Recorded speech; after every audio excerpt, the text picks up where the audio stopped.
చేసుకుంటే నీ జలుబుకి నీ తలకాలకి కూడా బాగా పనిచేసుకో. దీని పేరు పేరేనా నీలగిరి మంచిది ఎవరు స్వామి. మరి అదే మాత్రం మరొక చెట్టు ఇప్పుడు చూడండి ఏనా ఇవాళ దీని పేరు వచ్చేసి ఏమంటారండి మీరు? ఈ ఆకుని ఏమంటారన్నా? ఈ ఆకుని వాయిలాకు అంటారు చాలా మంది. ఎవరు స్వామి ఈ మరి ఈ వాయిలాకు దేని పనిచేస్తారు తెలుసా? నేను చెప్తాను, మరి పెద్దవాళ్ళు అర్థం చేయాలి. మరి చూడండి తమిళనాడు కేరళలో ఒక బాలింటికి వేడిలో వేస్తే స్నానం చేపిస్తా ఉంటారు. ఎందుకోసం తెలుసా? సూదిక వాదం, ధనుర్వాదం, పక్షవాదం రాకుండా చాలా చక్కగా పనిచేస్తారు. దీని పేరు వాయిలాకు.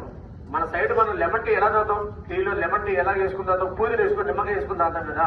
అలాగే తమిళనాడులో ఈ వాయిలాకుని లెమన్ టీ లాగా పొద్దున్నే తాగిన వాళ్ళకి గుండెల్లో కఫ ఉంటారు కదా, కఫని బాగా పనిచేస్తారు సార్ వాయిలాకు. మరి బాగా తెలుసు ఏనా.